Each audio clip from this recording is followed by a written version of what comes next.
सोलापूर स्थानिक स्वराज्य संस्था विधान परिषद निवडणुकीचे मतदान पार पडताच महायुतीचे भाजप उमेदवार तथा बार्शीचे आमदार राजेंद्र राऊत यांनी विजयाचा ठाम दावा केला. प्रसारमाध्यमांशी बोलताना ही निवडणूक पूर्णपणे एकतर्फी झाली असून काही ठराविक लोकांमुळेच निवडणूक लागल्याचे त्यांनी सांगितले.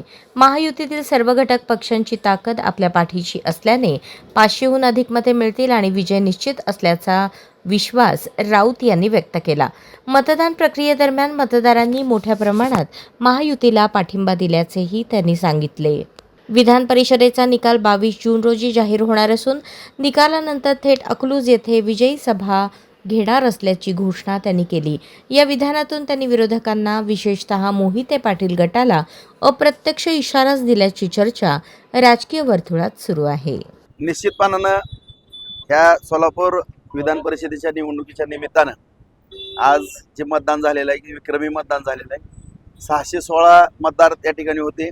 एक मयत आहेत, एक परदेशात आहेत. जवळपास उपस्थित असलेल्या पैकीचे पैकी 614 मतदान झालेलं आहे आणि मला पूर्णपणे खात्री आहे की 500 क्रॉस आम्ही करतोय. त्यामुळे एक चांगल्या मताधिक्य घेऊन आमचा विजय या ठिकाणी निश्चित आहे. खासदार धैर्यशील मोहिते पाटील असं म्हणतायत की फक्त 16 मतांनी आम्ही सुरुवात केली होती आणि आता 16 मतांनीच आमचा विजय होईल. कुठून येतो एवढा कॉन्फिडन्स?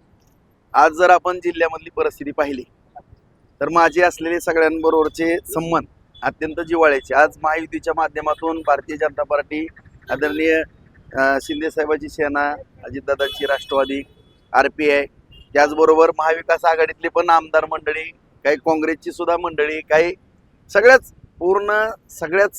जे पक्ष आहेत ते सर्वांनीच या ठिकाणी मला सहकार्य केलं. आपण सगळ्यांनाच माहिती आहे. आणि अशा परिस्थिती जर काही पार्लमेंटमधले जर सदस्य बोलत असतील तर किती अभ्यास आहे त्यांनी आत्मपरीक्षण करावं. आणि असा जो कॉन्फिडन्स आहे त्यांचा, आज राज्याचं राजकारण केलेली माणसं, आज एक माणूस त्यांच्याबरोबर फिरायला नाही या जिल्ह्यातला.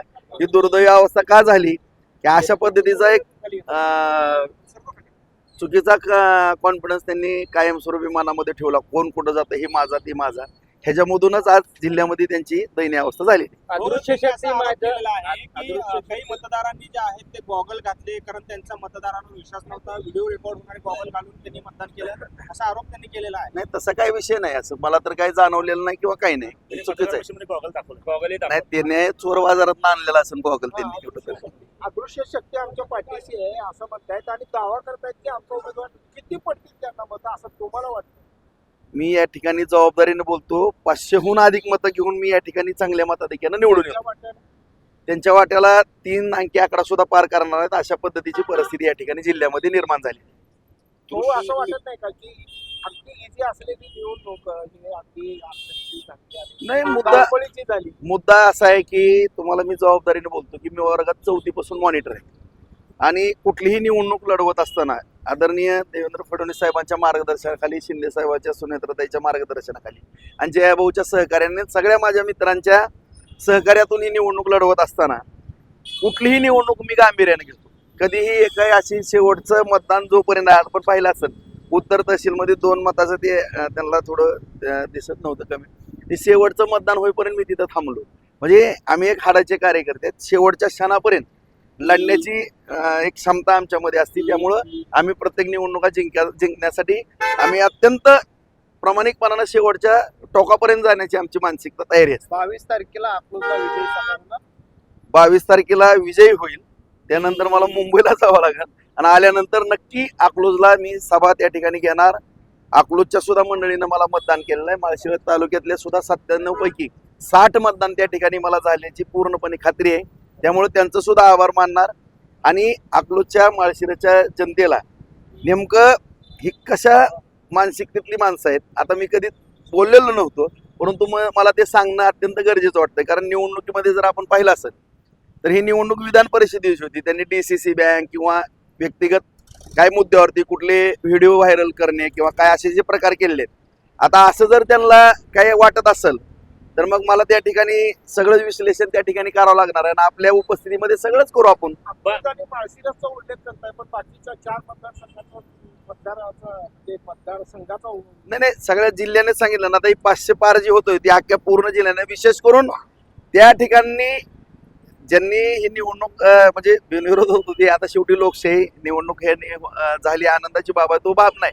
परंतु मुझे गिनो ही जी मानसिकता त्यांची आहे ना, त्याच्यामुळे मी तिथला उल्लेख करतो. आणि मला त्या ठिकाणी दर 15 दिवसाला महिन्यातला तिथल्या जनतेचे प्रश्न सोडवण्याकरता, आता मी जिल्ह्यातला आमदार आहे, त्यामुळं मला त्या ठिकाणी जावंच लागणार आहे विशेष त्या ठिकाणी. आणि तिथली जी गुंडगिरी आहे किंवा दहशत आहे किंवा कुठल्याही पतसंस्था असेल, डीसीसी बँकेचा मुद्दा आहे, कशा पद्धतीने लुटली गेली, 600 कोटी रुपयाचं कसं कर्ज घेतलं, सुमित्रा पतसंस्थेच्या माध्यमातून काय केलं, इतर पतसंस्थेच्या माध्यमातून काय केलं, ह्या सगळ्याच गोष्टी आता आम्हाला तपासावं लागणार. त्या जनतेची एक आशा आहे. मी जात होतो प्रचाराला, मी 4 वेळेस गेलो.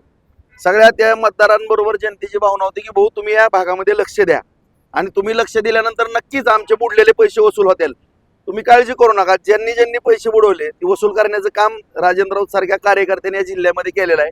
आणि त्या ठिकाणी सुद्धा कोणाचे पैसे बुडवले असतील बोर्डात लावतो, त्यांनी मला भेटावं, मी कसे वसूल करून द्यायचे ते करून देतो. बार्शीच्या राजकारणामध्ये राऊत विरुद्ध सोपल अशीच एकूण चित्र आतापर्यंत दिसून आलं. मात्र आजच्या आपल्या बोलण्यातून असं जाणवतंय की सोपल गटाच्याही नगरसेवकांनी आपल्याला मदत केली. बार्शीकर एकवटले का राजाभाऊंना आमदार करण्यात? बार्शीकर नाही, काम पाहून त्या सुद्धा नगरसेवकांनी 21 पैकी 16 नगरसेवकांना मला मतदान केलेलं आहे, पूर्ण माझी खात्री. आणि भूमकर सुद्धा आहेत, त्यांनी 15 पैकी 15 जणांनी मतदान केलं, त्यांनी तर पाठिंबा दिला.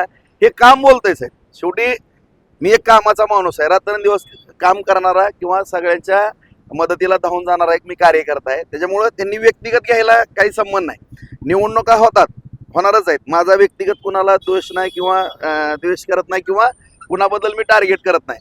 परंतु असं जर कोणी मला टार्गेट करण्याचा प्रयत्न केला इंडिव्हिज्युअल, तर मग मी मला माझ्या सभावरती येणं क्रमप्राप्त आहे. उत्तम जानकरांनी यांनी आपल्याला या निवडणुकीमध्ये मदत केली, उघडपणे ते तुमच्या पाठीशी राहिले. माजी आमदार राम सातपुते मात्र त्यांच्यावरती टीका करतात. त्यांचं असं म्हणणं आहे की भाजपचे कार्यकर्ते त्यांना स्वीकारणार नाही. तुम्ही म्हणता की जिल्ह्याचे आमदार तुम्ही होणार आहेत, तुमच्याकडे एक जबाबदारी असणार आहे समन्वय घडवण्याची. समन्वय येत्या काळामध्ये घडवणार आहात? नक्कीच मी या ठिकाणी जबाबदारीने बोलतो की ज्यांनी ही निवडणुकीचं जे गर्व आहे, ज्यांना सुद्धा त्यांच्या सुद्धा ज्यांना आता गर्व आहे की असं तसं ना, मी आऊन मी ताऊन होता जिल्हा तुमच्या बरोबर, तुम्ही राज्याचं पण राजकारण केलं, परंतु आज जी दैनावस्था त्यांची झाली, ह्यांच्याबरोबर सुद्धा मी समन्वयाच्या भूमिकेतनं राहतो. त्यांच्या गेल्या महिन्यापर्यंत माझा संवाद त्यांच्याबरोबर सुद्धा चालू होता. परंतु अशा पद्धतीनं चुकीच्या पद्धतीनं आमच्यासारख्यावर टीका टिप्पणी, कारण आपण पाहता की मी जिल्ह्यामध्ये कधी कोणावरती टीका टिप्पणी करत नाही, काही नाही. आणि आदरणीय देवेंद्र फडणवीस साहेबांच्या परवानगीनंच मला त्यांनी पूर्ण सूचना दिल्या आहेत की राजाभाऊ हे राजकारण आहे, राजकारणामध्ये आपल्याला कुणाचीही गरज कधी पडते, त्यामुळं मी मित्रत्वाचे संबंध निर्माण त्यांच्या मार्गदर्शनाखाली करतो.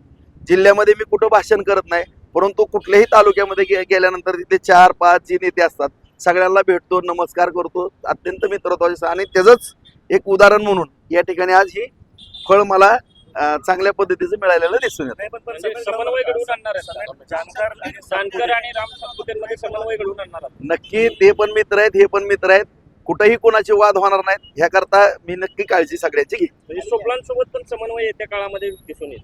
नाही, त्यांचं माझं काय बांधाला बांध नाही. शेवटी आमची एक विचाराची लढाई, त्यांच्या कारकिर्दीमध्ये ज्या घटना घडत होत्या त्याला विरोध म्हणून नाही, तर असं काय त्यांचं माझं त्यांनी माझा बाण टोकारला मी त्यांचा, तसा मुद्दा नाही. परंतु जी काही त्या ठिकाणची मानसिकता असायची राजकारणामध्ये, त्याच्यामुळे काय घटना घडल्या असतील. आणि आता जर आपण 1 वर्षामध्ये पाहिलो, तुम्ही पाहिलेल्या सगळ्या निवडणुका, मी त्यांचं नाव सुद्धा घेतलेलं नाही किंवा त्याच्यावरती टीका पण केलेली नाही. शहराच्या राजकारणामध्ये नगरसेवक कसे वाटले तुम्हाला? म्हणजे नगरसेवकाची भूमिका ही सगळी काय? अजिबात नाही. सगळ्यांनी अत्यंत एक चांगल्या मोठ्या मनाने मला या ठिकाणी सहकार्य केलेलं आहे आणि आपल्या माध्यमातून मी सगळ्यांचा ऋणी आहे. सगळ्या जिल्ह्याची अत्यंत प्रामाणिकपणाने सेवा करण्याचा मी प्रयत्न. या निवडणुकीच्या माध्यमातून पुन्हा एकदा सोपल आणि राऊत हे मैत्रीचं पर्व सुरू होईल.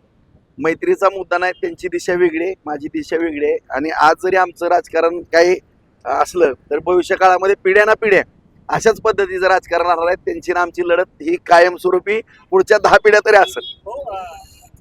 मोहिते पाटलांनी एक स्टेटस ठेवलं होतं, हर हर महादेव, आणि त्यासोबत शिवाजी महाराजांनी तो शब्द वापरला होता. तो शब्द आम्ही काल स्टेटसला ठेवलेला आहे. त्यामुळे 22 तारखेला चित्र असा त्यांचा दावा आहे.